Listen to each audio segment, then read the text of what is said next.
Começamos o segundo bloco da nossa aula.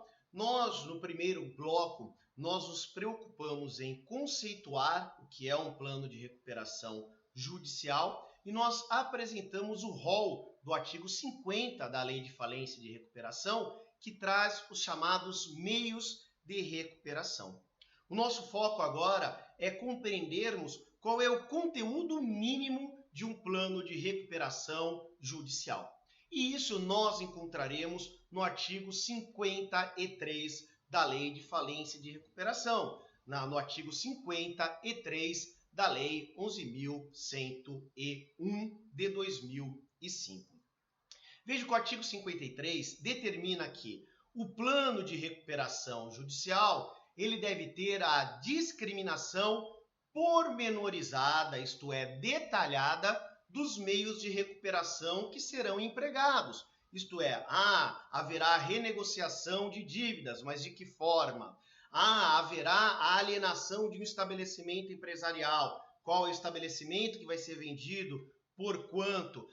Vai se aumentar o capital social da sociedade empresária em recuperação. Então, em quanto vai aumentar esse capital social? Como é que serão vendidas, como é que serão transferidas as ações ou então as cotas referentes a esse aumento de capital social. Então nós vamos, ao elaborar essa parte do plano de recuperação, nós vamos verificar todas as ações que nós utilizaremos, que estão no rol do artigo 50, e nós vamos descrevê-las de forma detalhada. E além de descrever de forma detalhada, nós teremos também que apresentar um resumo dos meios de recuperação que serão utilizados.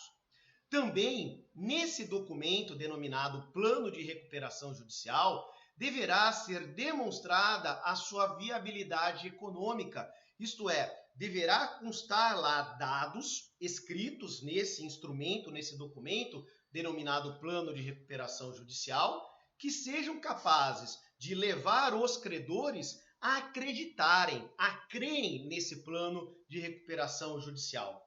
Somente com a crença dos credores é que se conseguirá aprovar esse plano de recuperação judicial. Então, o segundo requisito do plano é a demonstração de sua viabilidade econômica. E terceiro requisito, no plano de recuperação judicial, no instrumento, no documento, deve ser anexo um laudo econômico-financeiro e de avaliação dos bens e ativos do devedor. E esse laudo econômico-financeiro, e que terá também a avaliação dos bens, dos ativos do devedor em recuperação, deve ser subscrito por um profissional legalmente habilitado ou empresa especializada. Profissional legalmente habilitado em quê? Em contabilidade, em administração de empresas, em economia, que possa chancelar qual é a situação atual da empresa. Porque a realidade é, para que eu, credor, tope esse plano de recuperação judicial, além de me serem apresentados quais são os meios de recuperação que serão utilizados, eu quero saber se realmente eu quero ser convencido de que esse plano ele é viável economicamente, se eu não estou tão somente conduzindo para frente a falência da empresa, e eu quero saber hoje, para que eu possa decidir em não concordar ou concordar com esse plano, eu tenho que saber qual é a condição atual da empresa em recuperação. Daí a necessidade do laudo econômico, financeiro e de avaliação dos bens e do ativo do devedor. Então, todo plano de recuperação judicial é um documento que conterá necessariamente esses três requisitos. Restrições que nós temos ao plano de recuperação judicial. No artigo 54, no caput e no parágrafo único, nós vamos encontrar essas restrições. Essas restrições elas estão relacionadas a créditos, na verdade, a obrigações do devedor, a obrigações derivadas de legislação trabalhista ou obrigações decorrentes de acidentes do trabalho. Então, as duas restrições que nós vamos ver estão relacionadas a esse tipo de crédito, ao crédito trabalhista. Então, consta do caput do artigo 54 que o plano de recuperação não poderá prever prazo superior a 1 ano para pagamento de créditos derivados da legislação trabalhista ou decorrentes de acidente do trabalho vencidos até a data do pedido de recuperação judicial. O que isso significa? Quando eu requeiro, eu enquanto empresário ou sociedade empresária, requeiro a recuperação judicial, toda a dívida trabalhista que eu tiver até o momento em que eu requeiro a recuperação judicial, toda essa dívida trabalhista terá que ser inserida no meu plano de recuperação e terá que ser paga no prazo de 1 ano. Né? Então, no prazo de 1 ano, terá que ser feito o pagamento dessas dívidas trabalhistas já existentes quando da data do pedido de recuperação, da data em que eu requeri a recuperação judicial. Porque, veja, eu já tenho uma dívida trabalhista, eu requeiro a recuperação judicial e eu continuo produzindo, continuo tendo empregados, continuo tendo passivo trabalhista. Essa regrinha do 1 ano está relacionada à dívida trabalhista já existente no momento em que é requerida a recuperação judicial. Então, as dívidas trabalhistas devem ser pagas no prazo máximo de 1 ano. E a restrição do parágrafo único. Por quê? A preocupação desse parágrafo único são as verbas salariais dos empregados dos últimos 3 meses anteriores ao pedido de recuperação. Então, vejam que os créditos de natureza salarial, os de natureza indenizatória, créditos indenizatórios pagos a empregados, não se enquadram nessa situação. Na verdade, créditos relacionados a salário, com natureza salarial, que já estejam vencidos há 3 meses, quando do requerimento da recuperação judicial, tem que ser previsto lá no plano de recuperação que eles serão pagos num prazo não superior a 30 dias. Então vejam, num prazo não superior a 30 dias, eu tenho que no meu plano já ter uma previsão de pagar todas as dívidas trabalhistas de natureza salarial, cujo valor não ultrapasse 5 salários mínimos, no prazo de 30 dias. E as demais dívidas trabalhistas que não tenham essa natureza salarial, nem correspondam aos sejam de competência dos últimos 3 meses antes do pedido de recuperação, ou que sejam superiores a 5 salários mínimos, elas deverão, esses créditos deverão ser pagos, mas no prazo de 1 ano, e não nesse prazo de 30 dias. Prosseguindo, pessoal, prazo para a apresentação do plano de recuperação judicial. Então, vejam, senhores, é muito importante que os senhores entendam isso.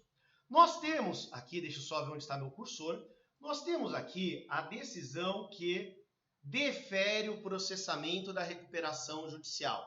Aquela decisão prevista no artigo 52 da Lei 11.101. Então, é a decisão que vai determinar o processamento da recuperação judicial, que vai determinar a suspensão de ações judiciais que estejam tramitando contra o devedor. Será a decisão que determinará a não necessidade de apresentação, a dispensa de apresentação de certidões para que o devedor continue exercendo as suas atividades.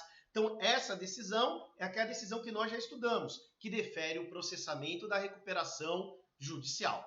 Vejam, senhores, que nós já aprendemos que essa decisão do artigo 52, ela vai determinar a publicação de um edital. Então, deve constar dessa decisão a determinação para que seja publicado um edital. Esse edital vai conter a relação de credores, vai conter quais foram os fundamentos do requerimento da recuperação judicial. Então, esse edital nós já estudamos a sua existência. É o edital do artigo 52, parágrafo 1º da Lei de Falência e de Recuperação. Só que além desse edital que é publicado, essa decisão, por ser uma decisão judicial, ela também deverá ser publicada na imprensa oficial. Então, nós temos a publicação dessa decisão que defere o processamento da recuperação judicial na imprensa oficial e nós temos a publicação do edital a que se refere essa decisão que defere o processamento da recuperação judicial. Uma coisa é a publicação da própria decisão do artigo 52. Outra coisa é a publicação do edital, cujo conteúdo e publicação são determinados por essa decisão do artigo 52. No que isso é importante, pessoal? Isso é extremamente importante porque o prazo para apresentação do plano de recuperação judicial,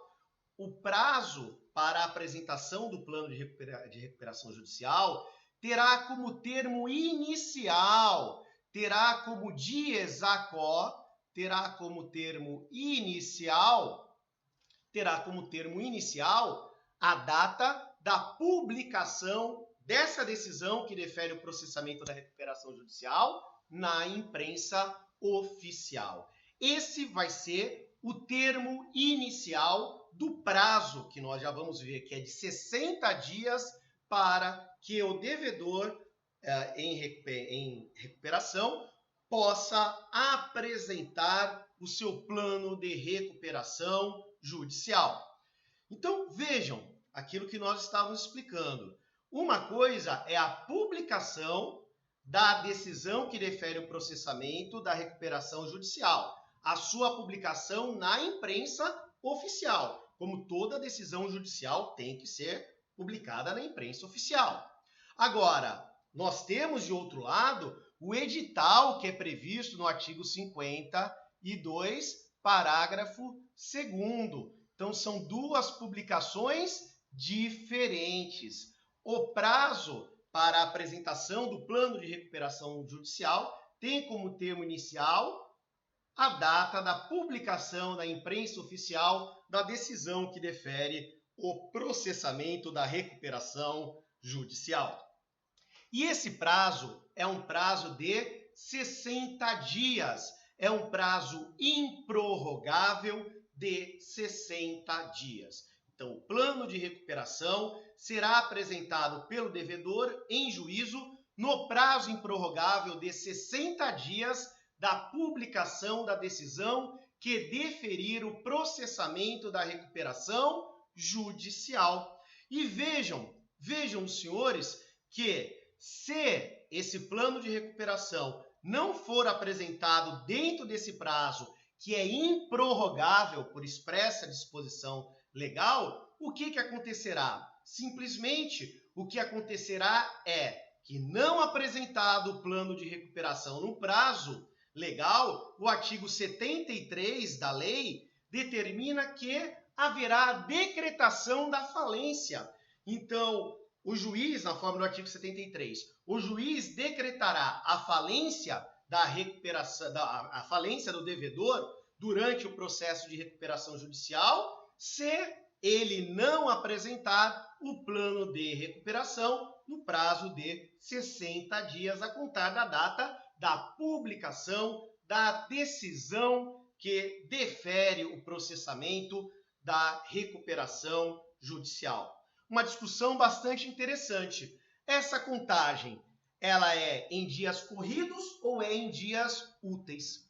Vejam, esse prazo é um prazo de direito material ou de direito processual? Há bastante discussão nesse sentido. Entretanto, o Superior Tribunal de Justiça já vem fincando o entendimento no sentido de que esse prazo ele é um prazo de direito material, não é de direito processual. Portanto, esse prazo de 60 dias, de acordo com o entendimento majoritário do Superior Tribunal de Justiça, esse prazo de 60 dias é contado não em dias úteis, mas ele é contado de forma corrida. O grande caso, que começou a discutir essa questão no STJ foi o acórdão proferido no recurso especial número 1.699528 de Minas Gerais, do estado de Minas Gerais, em que o relator foi o ministro Luiz Felipe Salomão e foi um acórdão da quarta turma do STJ. A terceira turma do STJ também já ficou entendimento nesse sentido. Essa decisão, esse acórdão aqui ementado, ele é de junho de 2018. E nós temos também acórdão ementado já pela terceira turma do STJ, mas que é do ano de 2019. Então, vem se entendendo que a contagem desses dias, desse prazo de 60 dias, é em dias corridos e não em dias úteis. Ficou o acórdão aí no material para que vocês possam fazer uma boa leitura. Vejam, foi apresentado o plano de recuperação judicial. O plano de recuperação foi apresentado no prazo de 60 dias a contar da publicação da decisão que deferiu o processamento da recuperação judicial. Quando o juiz recebe esse plano de recuperação judicial, o que o juiz faz? O juiz determina a publicação de um edital. Será, por determinação do juiz, publicado um edital que tem como objetivo avisar os credores de que o plano de recuperação judicial foi apresentado. Está lá no parágrafo único do artigo 53. O caput diz que o prazo para apresentação do plano é de 60 dias. Os incisos trazem o conteúdo mínimo do plano de recuperação judicial e o artigo 53 determina que o juiz ordenará a publicação do edital contendo aviso aos credores sobre o recebimento do plano de recuperação e fixando o prazo para que os credores possam apresentar objeção, isto é, possam apresentar a sua não concordância ao plano de recuperação judicial apresentado, que nós já vamos verificar daqui a pouco. Mas o importante aqui é que nós temos um outro edital. Então vejam, senhores, nós temos o edital do artigo 52, parágrafo 1º. A contar desse edital do artigo 52, parágrafo 1º, passa a contar aquele prazo de 15 dias para a habilitação. Terminou o prazo de habilitação, em 45 dias, o administrador judicial deverá elaborar uma nova relação de credores e publicar uma segunda publicação do artigo 7º, parágrafo 2º da Lei 11.101. E nós temos mais um edital aqui, que é o edital que é publicado por determinação do juiz quando é recebido o plano de recuperação judicial. Consequência da não apresentação do plano de recuperação judicial, nós já vimos, se não for apresentado no prazo legal, ocorrerá o fenômeno da convolução da recuperação judicial em falência. Será decretada a falência do empresário devedor. Agora, se esse plano de recuperação ele é apresentado tempestivamente, o que vai ocorrer? Apresentado o plano de recuperação judicial, qualquer credor poderá apresentar objeção a esse plano. Isto é, qualquer credor pode apresentar a sua não concordância com o plano de recuperação judicial. Pode peticionar afirmando: eu não concordo, eu apresento objeção ao plano de recuperação judicial. Existe um prazo para que os credores possam apresentar objeção ao plano de recuperação. Esse prazo é de 30 dias, mas são 30 dias contados do quê? Do edital do artigo 52, parágrafo 1º? Não é daquele edital que é determinado pelo juiz quando ele defere o processamento da recuperação judicial. Não. Vai ser do edital que informa aos credores de que foi apresentado o plano de recuperação judicial.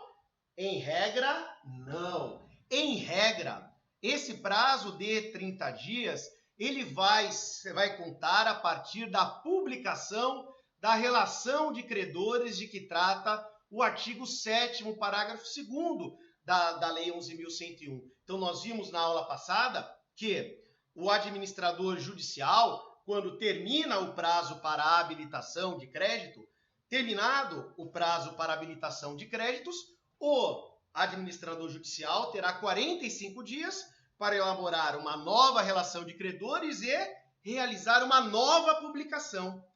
Essa publicação, que é realizada após o prazo para a habilitação de créditos, é exatamente a publicação do edital a que se refere o artigo 7º, parágrafo 2º.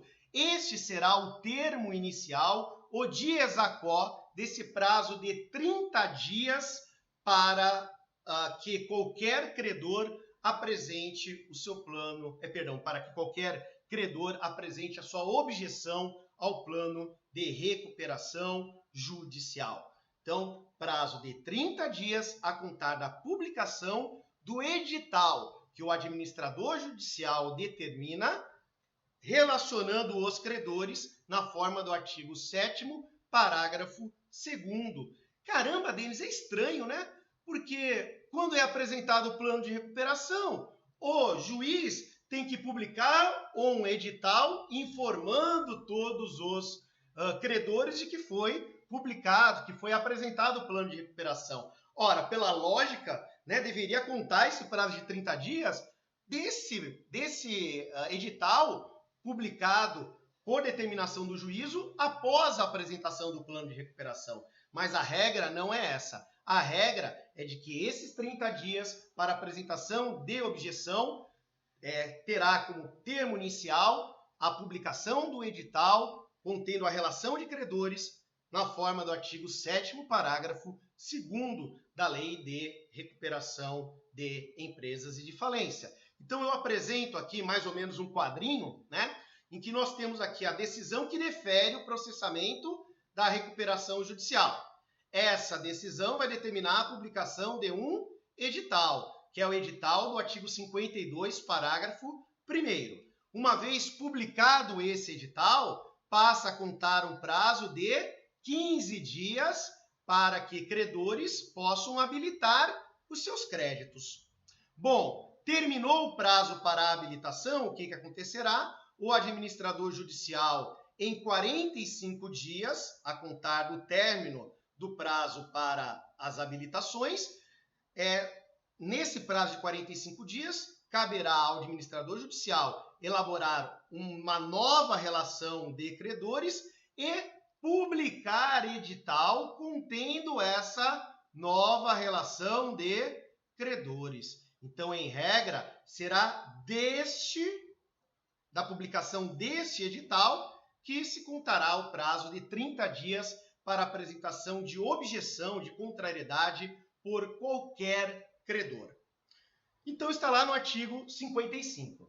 Qualquer credor poderá manifestar ao juiz sua objeção ao plano de recuperação judicial no prazo de 30 dias contado da publicação da relação de credores de que trata o parágrafo 2º do artigo 7º desta lei, que é o edital que nós acabamos de falar. Agora, o parágrafo único traz um porém. Diz o seguinte: caso na data da publicação deste edital, se na data em que o administrador judicial determina ou realiza a publicação do edital contendo a relação de credores, se na data da publicação da relação de que trata o caput, isto é, da relação de credores que consta do edital previsto no artigo 7º, parágrafo 2º da lei, caso na data da publicação desse edital ainda não tenha sido publicado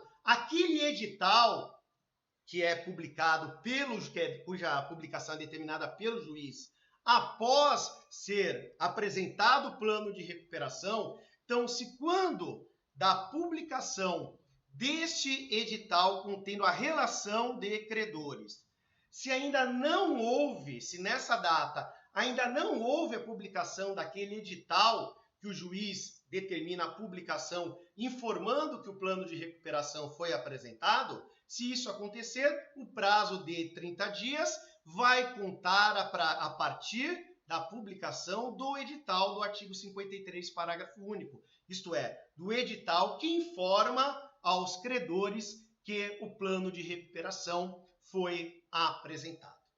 Chato, né? Muito prazinho, não é isso? É bom nós sabermos, mas que fique muito claro, ninguém desesperado decorando isso, eu quero que vocês entendam e, obviamente, que nós vamos consultar a legislação em casos práticos. Bom, se nesses 30 dias que os credores têm para apresentar objeção, contrariedade ao plano de recuperação judicial apresentado, se nenhum credor apresentar objeção, o que acontecerá? Tadã! O plano de recuperação judicial será homologado. O juiz vai conceder a recuperação judicial. Então, ter-se-á como homologado esse plano de recuperação judicial. Por quê? Porque dentro do prazo, nenhum credor apresentou objeção. Nenhum credor se inconformou, discordou desse plano de recuperação judicial. Artigo 58. Cumpridas as exigências desta lei, o juiz concederá a recuperação judicial do devedor, cujo plano não tenha sofrido objeção de credor, nos termos do artigo 55 desta lei. Então, se não tiver objeção, plano de recuperação judicial apresentado é homologado e o juiz concede a recuperação judicial e esse plano começa a ser executado. Agora, se qualquer credor, independentemente do valor do seu crédito, independentemente da classe do seu crédito, se qualquer credor apresentar objeção a esse plano de recuperação, o que acontece? Esse plano vai ter que ser avaliado pela Assembleia Geral de Credores. Se um credor que seja apresentar objeção no prazo legal, o juiz convocará a Assembleia Geral de Credores, para que a Assembleia Geral de Credores, que nós já estudamos, decida pela aprovação ou não aprovação desse plano de recuperação judicial. Então, artigo 56. Havendo objeção de qualquer credor ao plano de recuperação judicial, o juiz convocará a Assembleia Geral de Credores para deliberar sobre o plano de recuperação. E aí, o que vai acontecer? Houve a objeção por qualquer credor. É convocada a Assembleia Geral de Credores para apreciar esse plano de recuperação apresentado. Se a Assembleia aprovar o plano, beleza, esse plano é homologado e o juiz concede a recuperação judicial. Agora, se a Assembleia Geral de Credores rejeitar o plano de recuperação judicial, o que vai acontecer? Será decretada a falência do devedor, será decretada a falência do empresário ou da sociedade empresária que requereu a recuperação judicial. Isso consta, pessoal, dos artigos 58 e 73 da lei. O artigo 58, que determina que, cumpridas as exigências desta lei, o juiz concederá a recuperação judicial cujo plano não tenha sofrido objeção de qualquer credor, ou então que tenha tido objeção, mas foi aprovado pela Assembleia Geral de Credores. Agora, na forma do artigo 73, Se a Assembleia Geral de Credores não aprovar o plano de recuperação judicial, olha o que acontecerá, artigo 73. O juiz decretará a falência durante o processo de recuperação judicial, inciso 3º, quando houver sido rejeitado o plano de recuperação. Ocorrerá aqui a convolução da recuperação judicial em falência. Da mesma forma que ocorre se o devedor não apresentar no prazo legal o seu plano de recuperação judicial. Nós nos alongamos um pouquinho mais nessa aula, cujo conteúdo era realmente um pouco mais complexo, por isso que eu dividi em 2 blocos, para que vocês não desanimem, né, ao estar vendo cada um dos blocos, e nós retornaremos a esses temas nas nossas próximas aulas, e é importante que não entendeu? Volta um pouquinho o vídeo e busque entender, e na nossa teleconferência, no nosso contato na sala de aula virtual, os senhores poderão tirar as dúvidas que tiverem.